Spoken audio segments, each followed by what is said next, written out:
बीते मंगलवार को जम्मू कश्मीर के पहलगाम के बैसरन घाटी में जो 2:30 बजे के आसपास आतंकी हमला हुआ, उसमें 27 लोगों की जान चली गई, करीब 20 से अधिक लोग जख्मी हुए।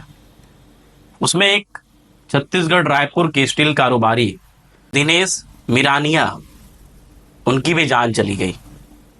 आतंकी जो कि सेना की वेश में पहुंचे हुए थे और उस समय करीब 2000 लोग बैसरन घाटी में बकायदा एंजॉय कर रहे थे। जो खुशनुमा पल होता है, जो मोमेंट होता है, उसको जी रहे थे। अचानक से आतंकी पहुंचते हैं और ताबड़तोड़ गोलियां चलाने लगते हैं। खास बात ये कि जो आतंकी रहते हैं वो बाकायदा पुरुषों के पास पहुंचकर कलमा पढ़ने के लिए बोलते हैं और उनसे जाति नहीं बल्कि धर्म पूछते हैं। दिनेश मिरानिया जो कि छत्तीसगढ़ रायपुर के स्टील कारोबारी, उसी दिन उनका शादी का सालगिरह रहता है। वो अपनी पत्नी नेहा, बेटे शौर्य और जो उनकी बेटी लचिता के साथ वो भी बैसरन घाटी में उस समय मौजूद रहते हैं। जब फायरिंग शुरू होती है, आतंकी वहां पहुंचते हैं, तो उसमें दिनेश मिरानिया भी इस दुनिया से चल बसते हैं। उनकी भी आतंकियों ने गोलियों से भूनकर उनको मौत के घाट उतार दिया। बीते बुधवार को फ्लाइट के जरिए उनका शव जब रायपुर एयरपोर्ट पहुंचा तो वहीं से सबकी आंखें नम थी। शासन प्रशासन के लोग वहां मौजूद थे, जितने भी कह सकते हैं कि मंत्री हैं, बात करें टंकराम वर्मा की, ओपी चौधरी की, अरुण साव की, सभी वहां पहुंचे हुए थे। बकायदा समता कॉलोनी तक मंत्रियों का काफिला पार्थिव शरीर के साथ पहुंचता है। समता कॉलोनी में दिनेश मिरानिया का घर, जो आपकी स्क्रीन के बगल में चल रहा होगा, दिख रहा होगा। आज दिनेश मिरानिया का अंतिम संस्कार किया गया। अंतिम संस्कार में प्रदेश के मुखिया विष्णुदेव साय, ओपी चौधरी, विजय शर्मा और भी तमाम मंत्री नेतागण मौजूद रहे। सबकी आंखें नम रही। स्क्रीन के बगल में आपको बकायदा विजुअल चल रहा होगा जो मुखाग्नि बेटे शौर्य ने दिया। आज पूरे रायपुर में, पूरे छत्तीसगढ़ में, पूरे देश में कहीं ना कहीं इस आतंकी हमले को लेकर लोगों के मन में आक्रोश है।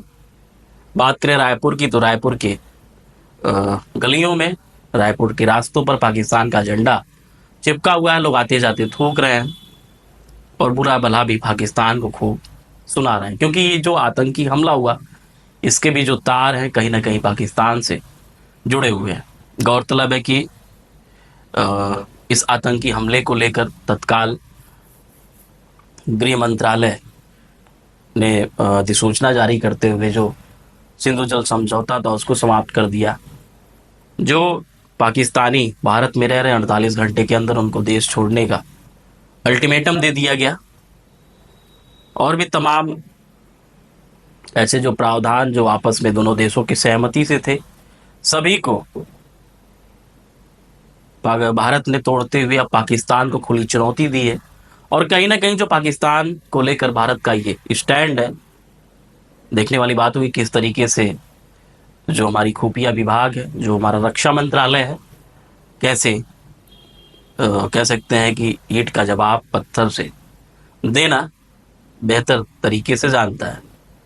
देखने वाली बात हुई किस तरीके से आगे क्या कुछ कार्रवाई होती है।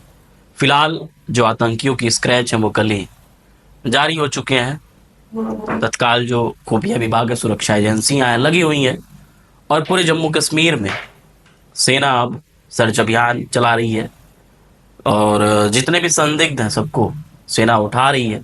हम उम्मीद करते हैं कि जल्द से जल्द जो ये पहलगाम आतंकी हमला हुआ, इसके जो मास्टरमाइंड हैं और साथ में जो गुर्गे इस आतंकी हमले को अंजाम दिए, सभी की गिरफ्तारी जल्द से जल्द होगी और उनका खात्मा होगा। बात करें जम्मू कश्मीर की जो फिलहाल की स्थिति है वो बेहद ही दयनीय है। जो वहाँ के टूरिस्ट गाइड हैं, जो भी वहाँ की लोग हैं, जो भी आवाम है, जनता है, वो कहीं ना कहीं डरी हुई है। वजह यह है कि जम्मू कश्मीर में तत्काल जैसे ये परसों घटना होती है, तत्काल बहुत सी जो टिकट हैं वो कैंसिल हो गए, होटल की जितनी भी बुकिंग थी उसको लोगों ने कैंसिल कर दिया। अमूमन 370 हटने के बाद जो स्थिति थी वो बेहद ही शांत, कश्मीर में लोग जाना शुरू कर दिए थे। और जो कश्मीर के लोग हैं उनकी अगर बात करें, आय का जो मुख्य स्रोत वो सैलानियों के जाने से, मतलब वहाँ जितने भी पर्यटक पहुँचते हैं तो जम्मू कश्मीर की आम जनता की जो सोर्स ऑफ इनकम है वो बढ़ता जाता। लेकिन पहलगाम की आतंकी घटना के बाद कहीं ना कहीं अब वहाँ की जो अ, आम जनता है, वहाँ के जो लोकल लोग हैं, उनको भी डर है कि अब टूरिस्ट नहीं आएंगे और ऐसे में जो हमारी अर्थव्यवस्था है, हमारे घर की जो रोजी रोटी है वो अब छिन जाएगी। उसको भी लेकर वो परेशान है।